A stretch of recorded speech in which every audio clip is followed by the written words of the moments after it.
The wind, a raw blade honed on the desolate plains, whipped Alara's thin cloak about her shoulders. It carried the scent of dust, pine needles from the distant mountains, and the metallic tang of impending snow. This was the world outside the clustered clapboard houses of her father's congregation.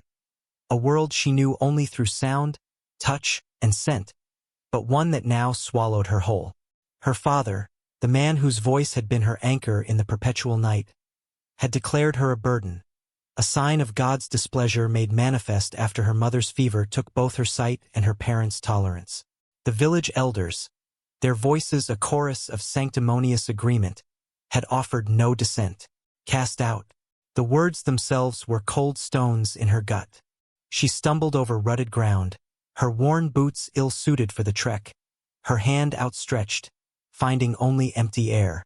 Fear, a constant companion since the fever stole her vision years ago, now clawed at her throat with renewed ferocity. It was different from the quiet fear of navigating familiar rooms. This was the primal terror of being utterly lost in a vast, indifferent wilderness. Her meager bundle, containing little more than a spare shift and a hard crust of bread, felt impossibly heavy. Each gust of wind seemed to mock her fragility, whispering of coyotes and freezing nights. She had been given vague directions to a distant relative, a sister of her mother's she barely remembered, who supposedly lived near the foothills. The directions were useless to her, a cruel jest from people who wished her gone. She was adrift, guided only by the slope of the land and the desperate hope that moving forward, any direction away from the village, might lead somewhere less punishing than standing still. The air grew colder, the wind sharper, and the scent of snow intensified. She hugged herself, the thin fabric offering little warmth. The darkness she inhabited was absolute, but now it felt like a physical weight pressing down, isolating her from the world's harsh, unseen realities. Every rustle in the undergrowth, every distant bird cry, was amplified, a potential threat in the blackness. The sounds of the village faded behind her, replaced by the relentless howl of the wind and the frantic thumping of her own heart. She imagined the faces of the villagers, the averted gazes, the whispers that had followed her even in the safety of her father's home. Their judgment was a brand, marking her as unwanted, unusable. Her blindness, once a source of quiet frustration and dependence, was now her condemnation. How could she survive alone, sightless, in this unforgiving land? The question echoed in the emptiness around her, unanswered, leaving her with only the taste of dust and despair on her tongue. The ground sloped downwards, leading her towards a creek bed, the sound of trickling water a brief comfort in the cacophony of the wind. She knelt, scooping water into her cupped hands, the chill seeping into her bones. The water tasted of earth and minerals, a stark contrast to the sterile well water of the village. It was real, tangible, a small moment of connection to the brutal, beautiful world she was now forced to navigate alone. As she drank, she tried to focus, to listen past the wind. Were there other sounds? Signs of habitation? Or only the vast, empty silence that stretched out before her?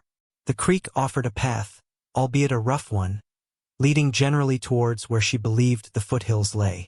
She rose, her legs aching, her resolve thin but not yet broken. She had to keep moving. Standing still was surrender, and though fear gripped her, a tiny spark of defiance, inherited perhaps from the resilient mother she barely remembered, flickered within her. She would not simply lie down and wait for the wilderness to claim her. Not yet. The creek bed twisted and turned, its path arduous, the stones underfoot shifting and treacherous.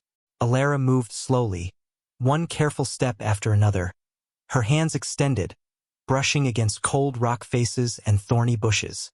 Hours blurred into a single, exhausting struggle. The sun, though unseen, warmed the air occasionally, then retreated, plunging the world back into a biting chill. Hunger gnawed at her, the single piece of bread long gone.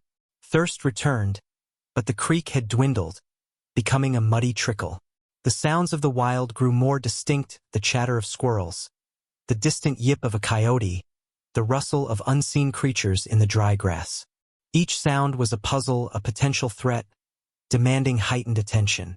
Her other senses, sharpened by years of necessity, strained to interpret the world. The smell of dry earth mixed with the sweet scent of sagebrush. The feel of rough bark, smooth stones, the sharp prick of thorns. The subtle vibrations in the ground telling her of movement nearby. But interpreting these signs in the abstract was one thing. Facing them alone, vulnerable, was another. She stumbled again, skinning her knee on a sharp rock. Pain shot up her leg, a sharp reminder of her physical limitations. Tears welled in her sightless eyes, not just from the pain, but from the overwhelming loneliness and despair that threatened to crush her. She curled into a small ball against the cold rock face, the wind offering no comfort, only relentless pressure. Was this to be her end? A blind girl, lost and helpless, consumed by the wilderness? The thought was bleak, a reflection of the verdict passed upon her by the village. But even in her despair, a flicker of defiance remained. She wouldn't succumb here. Not yet. After a time that felt both fleeting and eternal, she forced herself to move again. The creek led her out of the narrow gully onto a wider, more open plain that sloped gently upwards. The wind was less fierce here, unbroken by rock faces, but the exposure was greater. She listened intently. The land felt different, flatter, more open. The scent of sagebrush was strong, and she could smell dust, horses, and something else, something vaguely metallic and earthy. The smell of disturbed ground, perhaps? Her ears pricked. Was that a lowing sound? Cattle? Could she be near a ranch? Hope, fragile and easily broken, stirred within her. She followed the scent, the faint sounds guiding her. The ground became less rocky, softer, interspersed with clumps of bunchgrass. Then, she heard it more clearly. The distinct sounds of livestock, a distant dog barking, and the rhythmic clang of metal on metal. A blacksmith? A stable? It was sounds of human activity. Cautiously, she continued forward, her steps slow, hesitant. The air grew heavier with the scent of animals and wood smoke. She could feel the subtle vibrations in the ground, heavier movement now. She stopped, listening, her heart pounding with a mixture of fear and desperate hope. Was she approaching salvation or another form of judgment? She reached out, her hand brushing against a rough, weathered fence post. Wood, man-made. She was close, very close. The barking grew louder, closer, a deep, resonant sound. Fear spiked. Was it a friendly dog or a guard dog? A deep, gravelly voice cut through the sounds of the ranch, stopping the barking dog mid-yap. Who's there? The voice was rough, like stones tumbling down a dry creek bed, and it held no warmth, only caution and weariness. Alara froze, her heart leaping into her throat. She tightened her grip on the fence post, her knuckles white. I am Alara, she managed, her voice thin and reedy in the vastness of the air. I am lost. The silence that followed was long, heavy. She could hear the dog whine softly, then settle. She could hear the rancher's slow, deliberate footsteps approaching, the creak of leather. He stopped a few paces from the fence. She could feel his presence, a solid mass of stillness in the shifting air. The scent of him reached her: wood smoke, leather, horse, and something else, something sharp and metallic, like old blood and disinfectant. It was a smell that spoke of labor and healed wounds. Lost? He repeated, his voice closer now, still devoid of inflection. This is the O'Connell place. Ain't no road here. How'd you get here? His questions were direct, probing. She swallowed, her throat dry. I followed the creek. From the village. My father. He sent me away. She hesitated, the words catching in her throat. I cannot see. She felt the air change as he shifted his weight. A subtle sound of clothing, of muscle tensing. Another long silence. She waited, braced for rejection, for the order to leave, to go back the way she came, impossible as that was. Finally he spoke, his voice low. Blind. Cast out. Sounds like a biblical tale. There was no mockery in his tone, but no sympathy either. Just a statement of fact, observed without judgment. He moved closer to the fence now, and she could feel the heat radiating from him, despite the cool air. He reached out and she flinched, expecting a rough push. Instead, his fingers, calloused and rough, gently touched her hand still gripping the fence post. He didn't hold it, just a brief, assessing touch before withdrawing. "Village, you say? Which village?" Elder's Ridge. His breath hitched slightly, a small, sharp intake of air. "Elder's Ridge," he repeated. And this time there was something in his voice, a layer of bitterness or recognition she couldn't decipher. "Figures. They cast out anyone who ain't made in their own image." He paused again. She could sense him looking at her, though his gaze meant nothing to her sightless eyes. She felt exposed, vulnerable under his unseen scrutiny. "What do you want, Alara, from Elder's Ridge?" he asked, the question blunt. I need help," she whispered, the plea raw and desperate. "I have nowhere to go. I don't know how to get anywhere." The wind gusted, carrying the scent of pine and distance. She could feel his hesitation, a tangible thing in the air between them. His place was remote, isolated, clearly chosen for its solitude. Taking in a stranger, especially a blind, helpless woman, would disrupt that. She prepared herself for the inevitable refusal. But instead of turning her away, he sighed, a sound of deep weariness, not just from this moment, but from a long accumulation of burdens. "Damn it," he muttered under his breath, a sound she barely caught. He didn't open the gate immediately. He just stood there, a silent, imposing presence on the other side of the fence, a scarred rancher contemplating the sudden, unwelcome arrival of a blind preacher's daughter. The air remained charged with unspoken questions and reluctant obligation. The gate creaked open, a rusty groan of metal against wood. "Come in," the rancher said, his voice still gruff, but the edge of immediate dismissal was gone. It was not an invitation, more like a reluctant concession. Alara hesitated for a moment, then released the fence post and stepped through the opening he held for her. He closed it behind her with a click of the latch. She stood in what felt like a yard, the ground uneven, smelling of dust and livestock. The dog she'd heard bark earlier now trotted up, sniffing cautiously at her boots.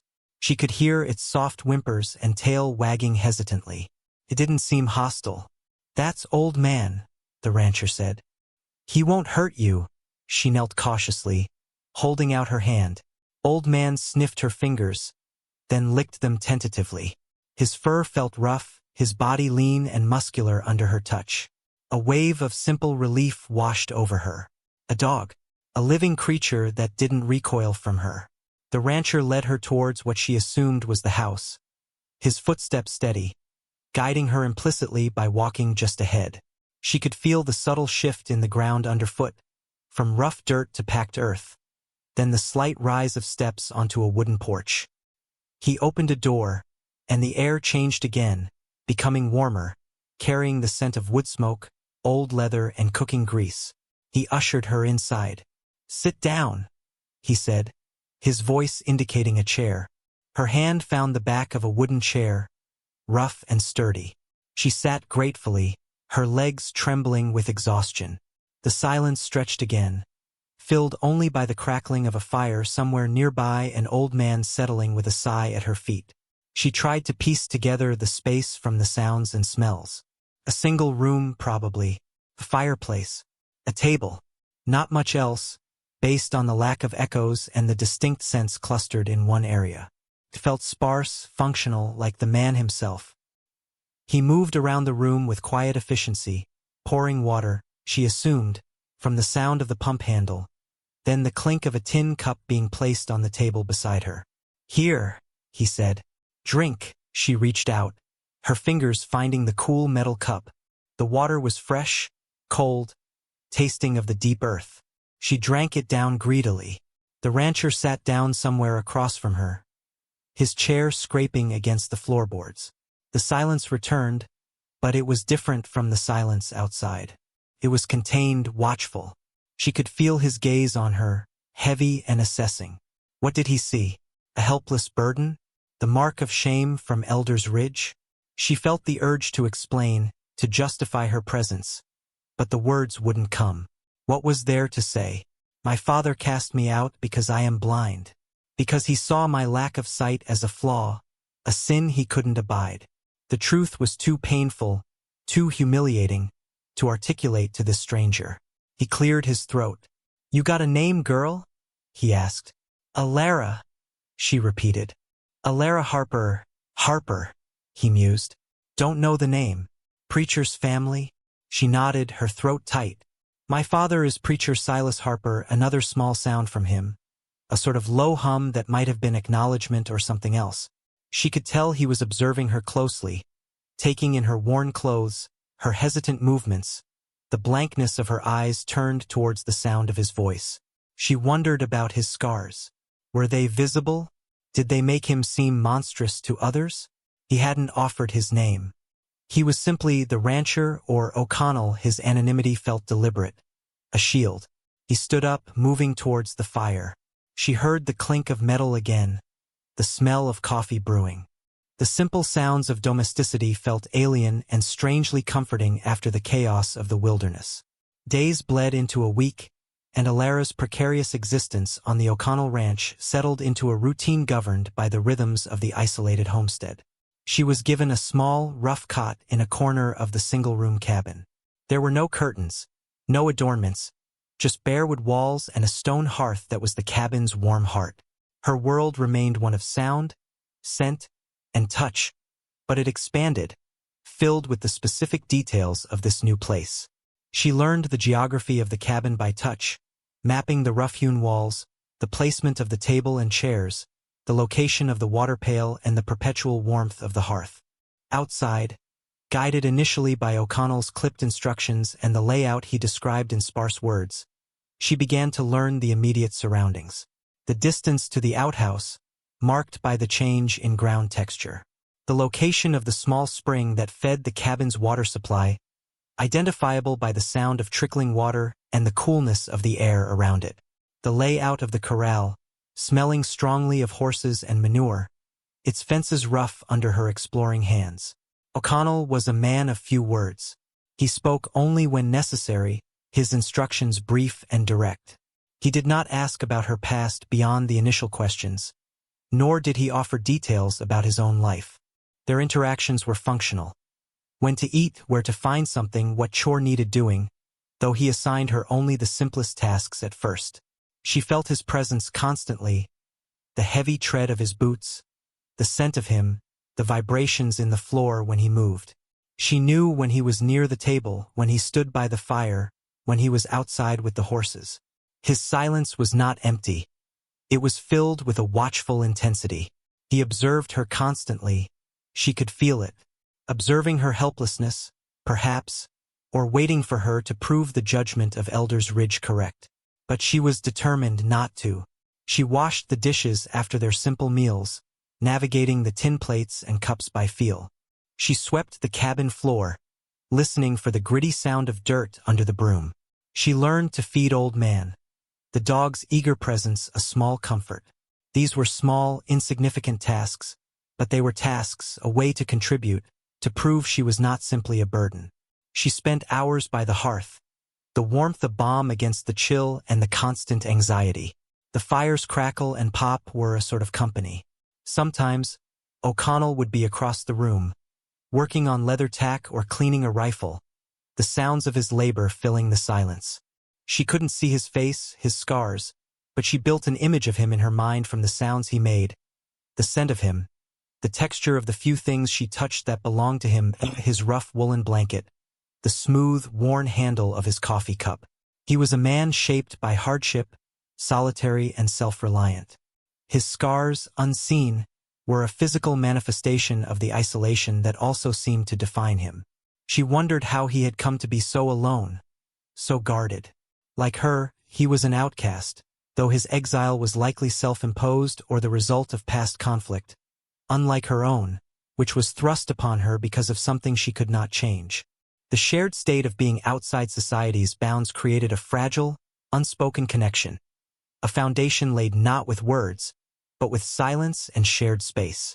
As the days turned into weeks, Alara began to find her footing on the ranch, not just in the cabin, but in her own sense of self. The initial paralyzing fear started to recede, replaced by a quiet determination. She forced herself to venture further from the cabin, guided by sound and feel. She learned the path to the barn, the cool earth floor inside, the rough wood of the stalls, the soft nickering of the horses. The chickens in the coop, their clucking a constant background noise, startled her at first but soon became familiar. O'Connell, without fanfare or explanation, began leaving things for her to sort: beans and pebbles mixed in a pan, dried herbs to strip from their stems, tasks that required patient, tactile work. He didn't offer praise or criticism, simply presented the task and later checked its completion. She tackled them diligently, her fingers growing nimble, her sense of touch becoming even more refined. She could distinguish the subtle textures, the slight variations in shape. Her blindness, once her perceived weakness, was forcing her other senses into heightened acuity, turning them into tools for navigating and interacting with her environment in ways she never had before. One afternoon, while she was sorting beans by the hearth, O'Connell was working at the table. She could hear the scrape of his knife, the rustle of paper. There was a sudden, sharp sound, a tearing of fabric, followed by a low curse. She instinctively asked, "Are you hurt?" He stopped, the silence stretching. It was one of the few times she had initiated a conversation, not in response to a direct question or instruction. "Just a tear," he finally said, his voice rougher than usual. "Caught my sleeve on this damn nail." A moment passed. "Needle and thread are in the tin on the shelf," he added. It wasn't a request, but an implicit task. She found the tin, her fingers identifying the metal box, then the small, sharp needles and the spools of thread inside. She had sewn before, guided by her mother's hands years ago. Now she relied solely on touch. She threaded the needle by feel, a slow, meticulous process. She held out the needle and thread towards where she sensed he was. He took them from her, his fingers brushing hers briefly. She could feel the warmth of his skin, the roughness. She listened as he fumbled with the needle, the fabric. There was a frustrated sigh. After a moment, he pushed the sleeve towards her. "Here," he said, his voice low. "You do it. My fingers are too thick for this damn thing." It was the closest he had come to admitting a limitation, to asking for help. A small gesture, but significant. She took the worn fabric, feeling the tear, the rough edges. Her fingers, guided by years of practice and sharpened by necessity, began the repair. The process was slow, painstaking, done entirely by touch. She felt the smooth threads sliding through the rough fabric, the knot forming under her fingers. She could sense O'Connell sitting across from her, silent, still watching her work. The air in the cabin felt different, less tense, filled with the quiet sounds of her mending and the crackling fire. It was a shared activity, a moment of unexpected intimacy born of necessity. When she finished, she smoothed the fabric with her fingers, testing the seam. "There," she said softly. "It should hold." She handed the sleeve back to him. He took it, examining her work by feel. She could hear a low sound in his throat that might have been approval. "Thank you," he said, the words quiet, perhaps a little reluctant, but genuinely spoken. It was the first time he had thanked her. A small word, but in his sparse language, it felt like a foundation stone laid in the slow, arduous process of building something fragile and new between them. The ranch, once a terrifying unknown, began to reveal its secrets to Alara through her other senses. She learned the distinct scent of rain approaching on the wind hours before the first drops fell. A clean, metallic smell that cleared the usual odors of dust and livestock. She could differentiate the sounds of the various horses in the corral, their unique whinnies, the rhythm of their hooves on the packed earth. She learned the path to the creek that bordered the property, the feel of the soft moss near the water's edge, the way the air cooled as she approached. She even learned the distinct scent and feel of the few head of cattle O'Connell owned, their rough hides and warm breath. Her internal map of the ranch grew increasingly detailed, built from 1,000 sensory inputs. O'Connell continued to assign her small tasks that utilized her heightened senses. Sorting different types of grain by feel, identifying different herbs by smell, listening for specific sounds on the wind. He did this without comment, as if it were the most natural thing in the world, never acknowledging the reason behind her abilities, simply finding practical uses for them. His acceptance felt more profound than any spoken praise. He saw not her disability, but her capability. One evening, a fierce storm rolled in. The wind howled like a banshee, shaking the cabin walls. Rain hammered against the roof, and the air crackled with static anticipation before the booming crash of thunder that rattled the very ground. Alara, curled by the fire, felt a return of the old fear, the vulnerability she'd felt alone in the wilderness. The storm felt immense, powerful, capable of tearing the fragile cabin apart. O'Connell was calm, his presence a steady anchor in the chaotic storm. He moved about the cabin, securing shutters, checking the roof. The familiarity of his movements, the solidity of his form moving through the small space, was a quiet reassurance. He sat down across the hearth from her, the firelight flickering between them. She could feel his gaze on her, steady, unperturbed.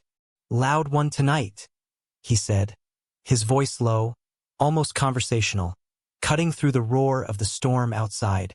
It wasn't a significant statement, but the fact that he spoke at all, not about a task or necessity, but simply about the shared experience of the storm, felt like a breach in his usual reserve. She managed a small nod. Yes. Frightening, he was silent for a moment. "Storms pass," he said finally. "They rage, they break things, but they always pass." His words, simple as they were, held a deeper resonance. He wasn't just talking about the weather. He was talking about hardship, about the kind of storms that had likely shaped his own scarred exterior and solitary life, and perhaps the kind of storm that had driven her to his door. He wasn't offering empty platitudes, but the quiet observation of a man who had weathered many tempests, both external and internal. In that moment, sitting by the fire as the world raged outside, the distance between them seemed to lessen. They were two people marked by life's storms, finding a fragile moment of quiet strength in each other's presence. The silence that settled between them this time was not empty or watchful. It was comfortable, shared. The fire crackled, the rain drummed, the wind howled, but within the small cabin, a sense of quiet refuge had begun to take root, nurtured by unspoken understanding and the shared experience of enduring. Alara's resilience grew, no longer a fragile spark, but a steady flame. She pushed herself, learning the boundaries of the ranch, memorizing the feel of the land. She discovered a small grove of aspen trees near the creek by the rustling sound of their leaves, a sound different from the pines, and the smooth, cool bark under her hands. She learned the way to the small, fenced garden patch by the scent of turned earth and ripening tomatoes. She even began to help O'Connell with some of the livestock, her heightened hearing allowing her to detect the subtle signs of distress in an animal before he might notice it visually, or to locate a stray calf hidden in the brush by its faint bleating. He didn't praise her, but his instructions became less guarded, more collaborative. He would ask, "Hear anything near the south fence line?" Or, "Does that mare sound right to you?" Her input was valued, not just tolerated.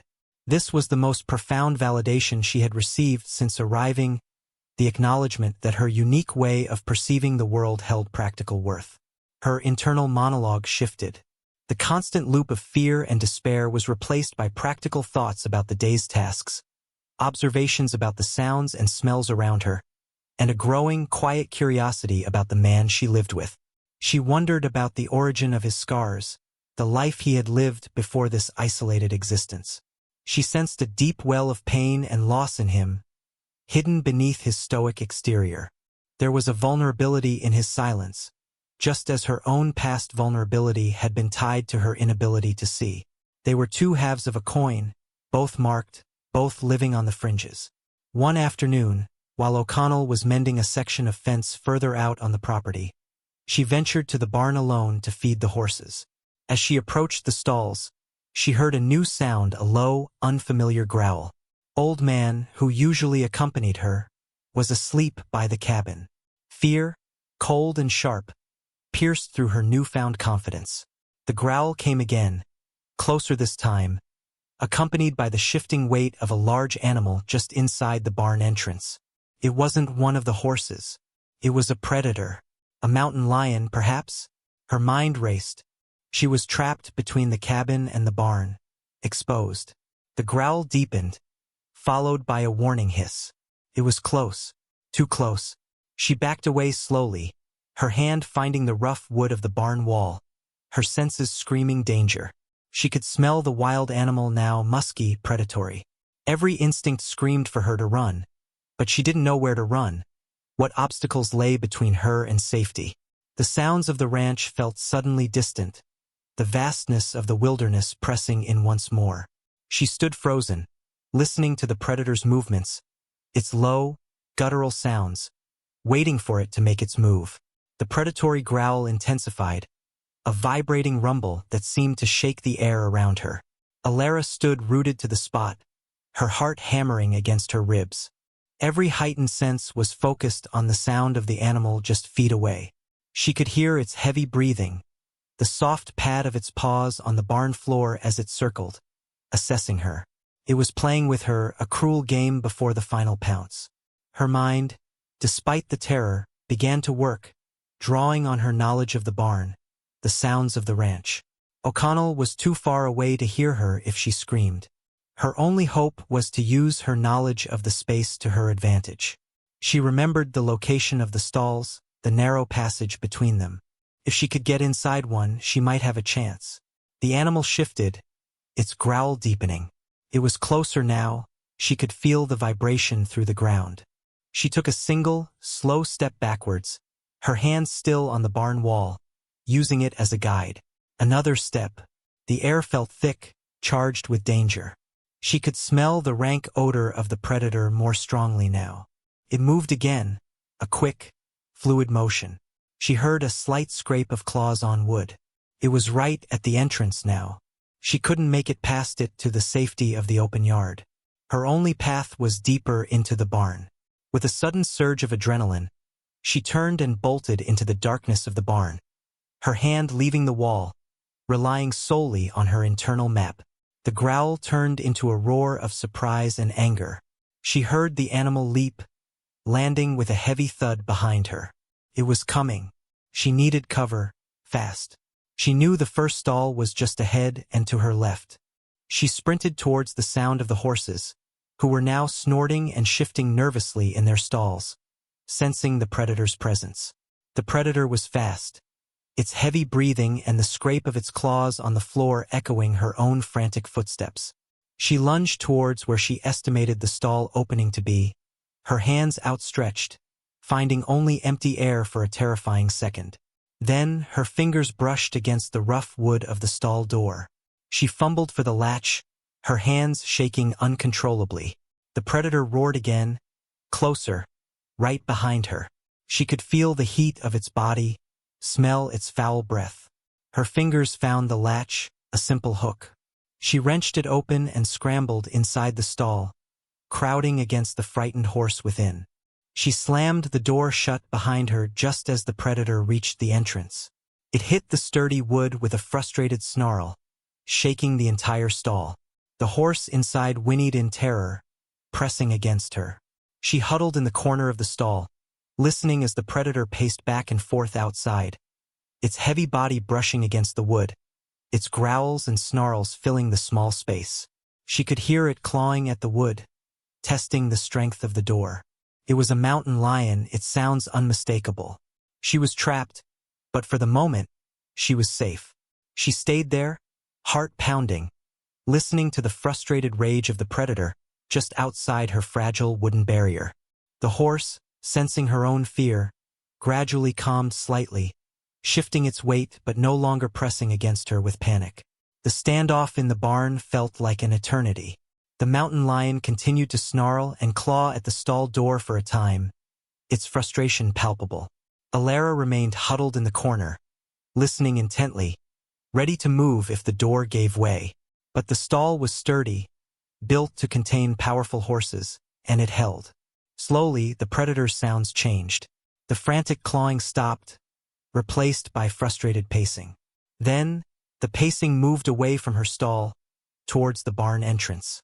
She heard the soft thud of its paws on the dirt floor again, moving towards the light she couldn't see.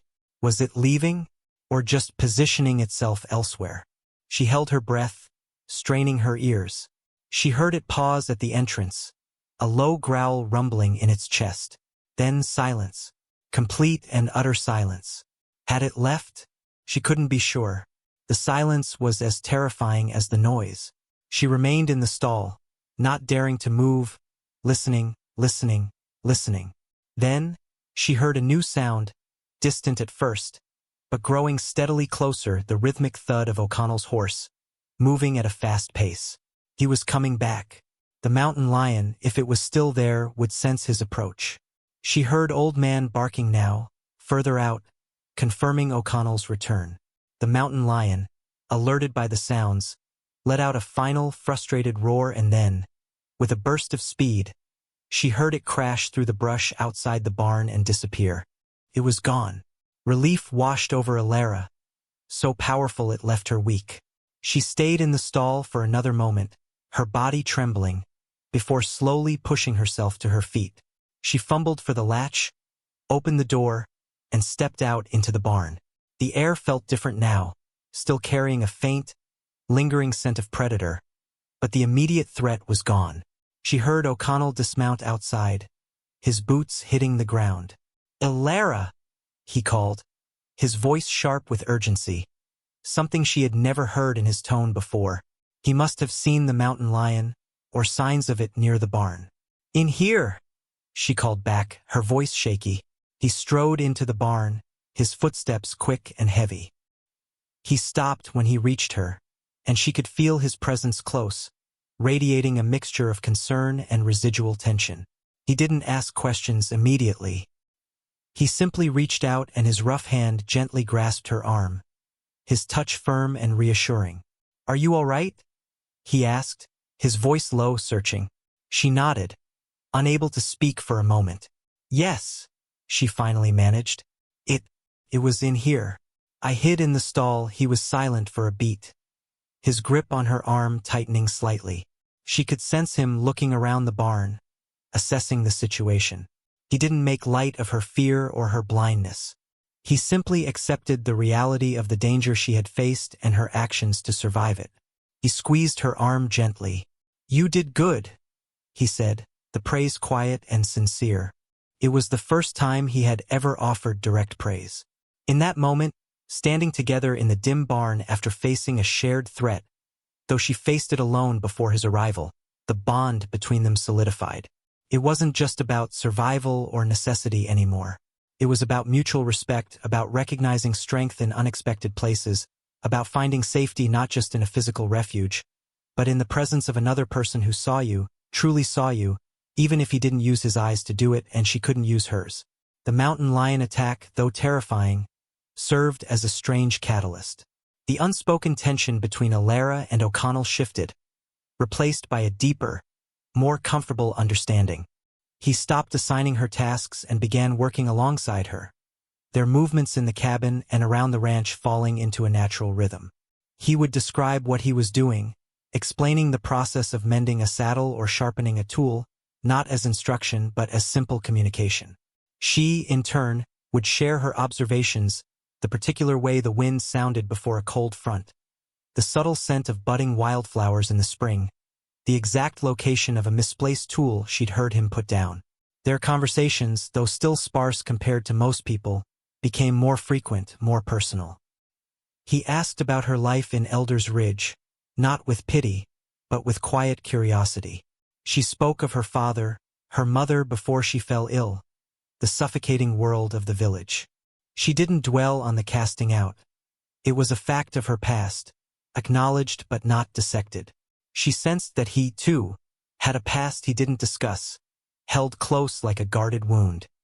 His scars remained unseen to her, but she had touched his hands, felt the roughness of his skin, the strength in his grip. Faces, she tried to describe the concept of color to him, the way the sky could be blue or gray, the green of grass, the brown of earth. It was a difficult task, describing the indescribable to someone who had always known it. It was overwhelming sometimes, she admitted. So much to take in. Now my world is simpler, in a way, defined by what is close, what I can touch or hear or smell. Focused, he was silent for a long moment. Focused, he repeated. Maybe there's something to that, he paused. The world I see, he said, his voice low, rougher than usual. It's often ugly. People can be ugly. It was the closest he had come to acknowledging the source of his scars, the reason for his solitude. He saw the ugliness of the world, perhaps reflected back at him because of his appearance. She lived in a world without visual ugliness, perceiving beauty and danger through other means. Their shared experience of being judged by appearance or lack thereof created a profound, unspoken empathy between them. She could not see his scars, but she could feel the weight of the world's judgment he carried. He could not restore her sight, but he could see past her perceived helplessness to the strength beneath. They had both been cast out, him by his appearance, her by her lack of sight, finding unexpected refuge and understanding in their shared exile. The ranch was no longer just a place of survival. It was becoming a home, built not of wood and stone, but of shared silence, quiet conversation, and the slow, steady growth of trust between two scarred souls. Spring arrived, bringing with it the scent of blooming wildflowers carried on the warmer wind, the sound of the creek swollen with snowmelt, and the bleating of newborn calves.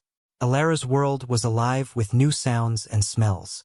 She moved through the ranch with confidence now, her steps sure, her senses guiding her as accurately as sight. She knew the best places to find wild herbs for cooking, guided by their scent. She could tell the health of a calf by the sound of its breathing. She was a part of the ranch, contributing in essential ways, her blindness no longer a disability, but a different way of experiencing and interacting with the world. The easy silence between her and O'Connell deepened into something warm and companionable. They worked side by side, their movements coordinated, requiring few words. In the evenings, they sat by the fire, the crackling flames a familiar comfort. He would sometimes read aloud from an old, worn book, stories of adventure, histories, poems. His voice, though rough, became a source of endless fascination and connection for her, filling the darkness with images and ideas she could not see. She learned about faraway places, about the past, about the vast world beyond the ranch and Elder's Ridge. He never commented on her lack of sight when reading, simply shared the words, opening up a universe she had thought closed to her. She learned his routines, the sounds of his moods, the soft hum when he was content, the sharp intake of breath when something bothered him. She learned the language of his silence, the subtle shifts in his presence that told her more than words ever could. He, in turn, seemed to relax in her presence. The guardedness in his voice lessened. He smiled sometimes, a rare, fleeting sound that she could hear in the softening of his tone. He had shown her kindness, protection, and acceptance when the world had offered only rejection. He had seen past her blindness, past the judgment of others, to the person within. And she, unable to see his physical scars, had seen past the formidable exterior he presented to the world, to the quiet strength and unexpected tenderness beneath. One evening, after he finished reading, the cabin was quiet save for the fire. He didn't move away. She could feel him close by. The air felt charged, different from their usual comfortable silence. He reached out and gently took her hand, his calloused fingers closing around hers. His touch was hesitant, tentative. "Alara," he said, his voice low, rough with emotion she rarely heard. You see things differently." He wasn't talking about her blindness. You saw a use for me, when no one else did. Not for a long time. His words were weighted with years of solitude, of being judged and feared for his appearance. He saw her blindness, yes, but he also saw that she looked past his scars, past the physical barrier, to the man he was. She squeezed his hand gently. "I didn't need to see," she said softly. "I could hear your kindness. I could feel your strength." That was enough. The simple truth of her words hung in the air. He held her hand tightly, his thumb stroking her skin gently. It was a moment of profound connection, of two outcasts finding recognition and acceptance in each other, not despite their marks, but perhaps, in a way, because of them. His scars and her blindness were not impediments to their connection, but the very things that had led them to find each other in the first place. Two broken pieces fitting together in the vast, indifferent world. The peace on the ranch, the quiet rhythm of their lives, was shattered one hot summer afternoon. Elara was in the garden, feeling the soil, identifying herbs by scent, while O'Connell was working near the barn. She heard the distinct sound of horses approaching the ranch at a fast pace. Not the usual, familiar gait of visitors, but a hard, purposeful ride. And with the horses, the sound of multiple riders, their voices rough and loud even at a distance. Rustlers. Or worse. Her blood ran cold. She knew O'Connell's isolation was partly for safety, that he kept to himself to avoid trouble, perhaps trouble from his past. But trouble had found them. She heard O'Connell call out a warning, his voice sharp. Then, the sound of shouting, a horse whinnying in panic, and the unmistakable crack of a rifle shot. Not O'Connell's rifle. She knew the sound of his. These were strangers, hostile. She dropped to the ground instinctively, pressing herself against the earth, listening. She heard O'Connell firing back, his shots spaced, deliberate. The sounds of a gunfight erupted, shots, shouts, the thudding of hooves as horses scattered. She crawled behind the low stone wall bordering the garden, her heart pounding. She was sightless, vulnerable, right in the middle of a violent confrontation.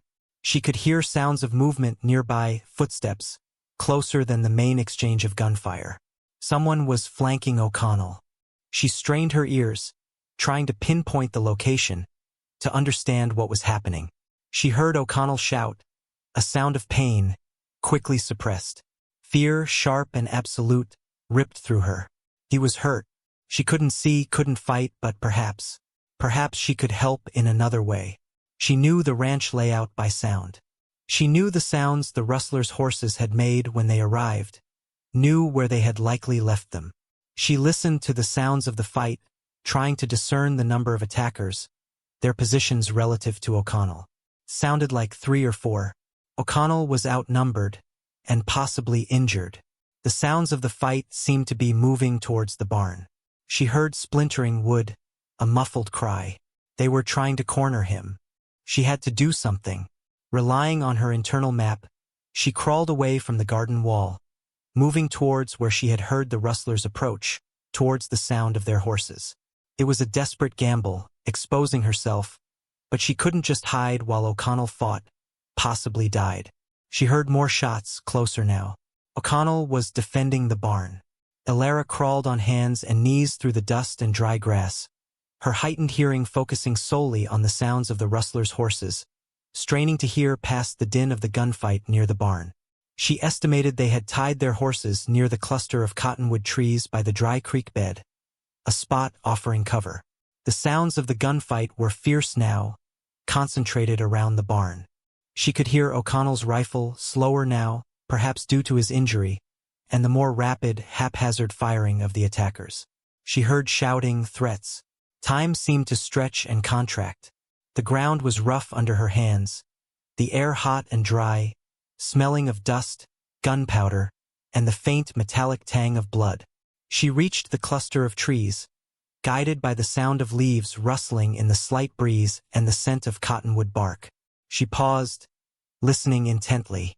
Yes, horses. She could hear their soft snorts, the shifting of their weight, the jingle of harness. At least 3 horses. Her fingers brushed against a rope tied to a low branch, a picket line. The horses were right there. What could she do? Untying them would scatter them, perhaps causing a distraction, or leaving the rustlers stranded. It was a small thing, but it might buy O'Connell time, or draw one of the attackers away. She fumbled for the knot, her fingers working quickly, trying to ignore the sounds of violence echoing from the barn. The knot was tight. Her fingers, usually so adept at identifying textures, seemed clumsy with urgency. She heard a shout from the barn, O'Connell's voice, strained. Then another shot, followed by a cry of pain that wasn't his. One down? Maybe. She worked frantically at the knot. It loosened slightly. Then, a new sound: footsteps, running towards her, coming from the direction of the barn. One of the rustlers. He must have realized their escape route was vulnerable. Who's there? The voice was rough, angry. He was close. Too close. She abandoned the knot and scrambled away from the horses, deeper into the brush, trying to be silent. Her foot caught on a root, and she stumbled, falling hard. A cry escaped her lips. "There you are!" the rustler shouted, his footsteps crashing through the undergrowth towards the sound of her fall. He knew where she was. She scrambled backwards, trying to put distance between them, her hands flailing, searching for something, anything, to use as a weapon or cover. She heard him drawing closer, his heavy breathing, the rustle of his clothes. He was right on her. Just as he reached her, she heard a sharp crack, closer than the gunfight, followed by a guttural cry of pain and a heavy thud as he hit the ground nearby. Silence. Absolute silence for a terrifying moment. Then, O'Connell's voice, rough and strained. "Alara, are you all right?" He was there.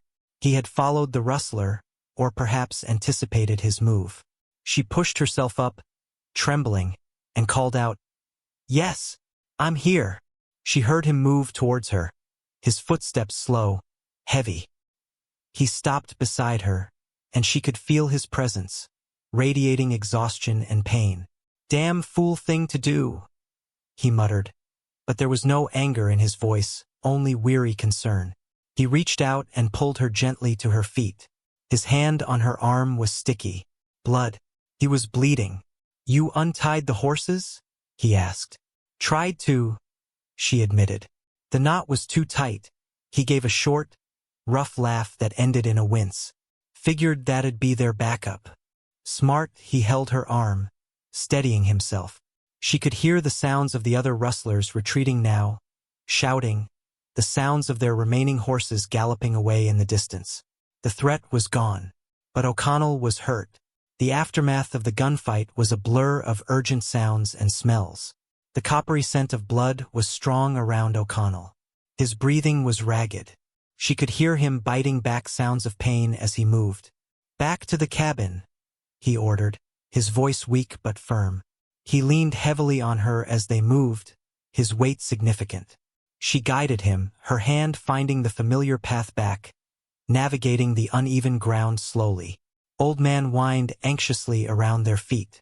Once inside the cabin, the smell of gunpowder hung heavy in the air. O'Connell sank onto a chair near the hearth with a groan. "Get the medical box," he instructed, describing its location on a high shelf. She found it by feel, a metal tin. He told her what he needed. Bandages, antiseptic, a clean cloth. Her hands, steady despite her fear, followed his instructions, locating the items within the box. She knelt beside him, the warmth of his body radiating heat. He guided her hands to the wound, a deep graze along his side, bleeding heavily. His shirt was torn and soaked. "Clean it," he instructed through gritted teeth. Her stomach turned at the thought of the wound she couldn't see, but she pushed the revulsion down.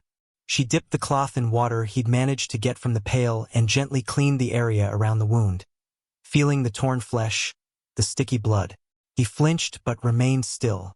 "Antiseptic," he rasped. She found the small bottle, uncorked it, and poured the stinging liquid onto the wound.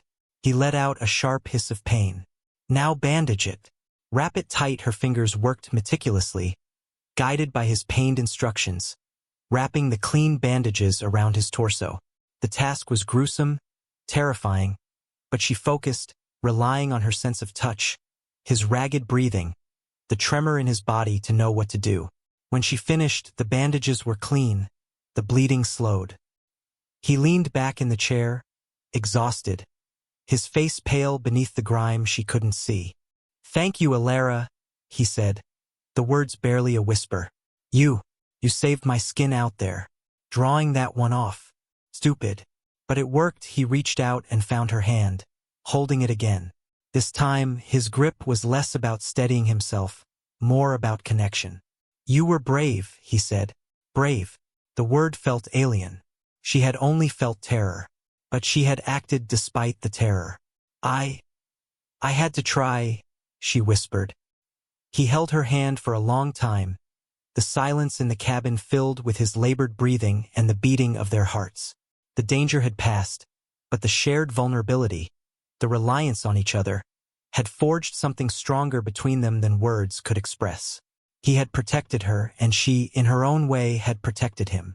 They were no longer just two solitary figures sharing a remote homestead out of necessity. They were partners, bound by hardship, courage, and the quiet understanding that had grown between them in the darkness and silence. His scars and her blindness, once symbols of their isolation, were now woven into the fabric of their shared survival, proof that strength and connection could be found in the most unexpected places, in the most unlikely of people. In the quiet aftermath of the gunfight, as O'Connell slowly recovered, their life on the ranch settled into a new equilibrium. The near-death experience had stripped away the last layers of reserve between them. They spoke more freely, sharing thoughts and feelings that had previously remained locked away. Alara continued to care for him, changing his bandages, bringing him food and water, reading to him when he was too weak. Her hands, once clumsy with fear, moved with quiet confidence, tending to his wounds. He, in turn, watched her, his gaze steady and open in a way she sensed was new for him. One evening, as she sat beside his chair by the fire, he reached out and took her hand. "Alara," he said, his voice stronger now, though still raspy. "You didn't run. When the trouble came, you stayed. You even tried to help." He paused, choosing his words carefully. "Most people, they see my face, they see yours. They expect us to be weak, to be burdens. They turn away." He squeezed her hand. "You didn't. You saw something else." He didn't elaborate on what that something else was, but she understood. He saw her resilience, her courage, her worth, qualities others had overlooked or actively denied because of her blindness. And she, unable to see his physical appearance, had seen his kindness, his strength, his essential goodness, qualities others had likely missed because of his scars. "We see differently, you and I," she said softly, echoing his earlier words. "Perhaps better, in some ways." He made a soft sound, something like agreement or perhaps a quiet, weary amusement at the world's folly. "This place," he said, his voice shifting, "it's mine, but it feels like ours now. You belong here, Alara. If you want to stay." The question hung in the air, weighty with implication. It wasn't just about a place to live. It was about acceptance, belonging, partnership. Elders Ridge had cast her out, told her she was a burden, useless. This scarred, solitary man, living on the fringes of society, was offering her a home, a place beside him. She didn't hesitate. "Yes," she said, her voice clear and strong. "I want to stay." A deep sigh escaped him, a sound of relief or perhaps the settling of a long-held burden. He held her hand tighter. The ranch, harsh and isolated, became their world, a sanctuary built on shared hardship and a unique connection that transcended the limitations of sight and the judgments of society. Alara, the blind preacher's daughter cast out, had found her place not in the light of conventional society, but in the quiet, shadowed world of a scarred rancher who saw her not with his eyes, but with his heart. And he, the man hidden away by his wounds, had found a future in the eyes that could not see his past, but recognized the truth of his present. Their scars, visible and invisible, were not endings, but the marks of survival, leading them towards a quiet, resilient hope forged in the wilderness, a testament to the strength found when two outcasts dare to see beyond the surface. They had found not just a place to exist, but a life to build, together, facing the future with quiet dignity and the strength born of having nothing left to lose and everything unexpected to gain.